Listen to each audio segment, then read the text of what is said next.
વાત કરીએ આપણે હવે જૂનાગઢની માળાવદર એપીએમસીમાં ભાજપના પૂર્વ મંત્રી જવાહર ચાવડાના કાળ દરમિયાન ખેડૂતો પાસેથી શેષના નામે 50 કરોડ જેટલી રકમ ઉઘરાવવામાં આવી હતી. એને લઈને માંગણી કરવામાં આવી હતી. હાલ માળાવદર એપીએમસીની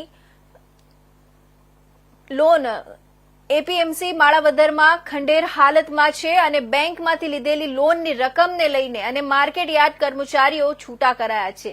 જીન ઉદ્યોગ પડી ભાંગ્યો છે. સાથે એપીએમસી અને જીન ઉદ્યોગમાં કામ કરતા વ્યક્તિઓ પણ બેરોજગાર બન્યા છે. રિવરફ્રન્ટ મામલે જે આક્ષેપો કરવામાં આવ્યા છે કે પોતાના નજીકના વ્યક્તિઓને કામ આપીને અંદાજિત 50 કરોડ વધુના કામોમાં ગેરરીતિ થયાનો આક્ષેપ કરવામાં આવ્યો છે. 50 કરોડ જેટલી રકમ માળાવદર અને તેના આસપાસના વિસ્તારની જનતાના વિકાસ કાર્યોમાં વાપરવાની જગ્યાએ રિવરફ્રન્ટમાં ઉપયોગ કર્યો છે.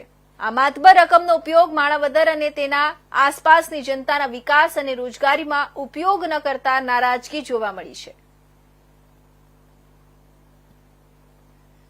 આપણા પૂર્વ ધારાસભ્ય અને કેબિનેટ મંત્રી શ્રી દ્વારા બેરોજગાર અભિયાન જે ચાલુ કરવાની કાર્યવાહી ચાલુ કરેલ છે એના અનુસંધાને અમે આ વિસ્તારની પ્રજાને એવું જણાવવા માંગીએ છીએ કે આ અગાઉના આપણા પૂર્વ મંત્રીશ્રીએ પોતાના 35 વર્ષના સમયગાળામાં શું શું કર્યું આ બાબતે આજ ખાસ કરીને અમે માર્કેટિંગ યાર્ડ માણાવદરમાં ભારતીય જનતા પાર્ટીના તમામ કાર્યકરો તેમજ આગેવાનોને સાથે રાખી અને અમે સંવાદ યોજેલ છે.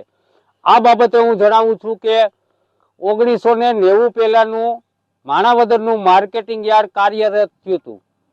ત્યારથી અત્યાર સુધી એક ધારું એક કથું પૂર્વ મંત્રી શ્રી જવાહરભાઈ ચાવડાનું શાસન હતું. આ બાબતમાં મારી સામે ડિબેટ કરવી ત્યારે છૂટ છે.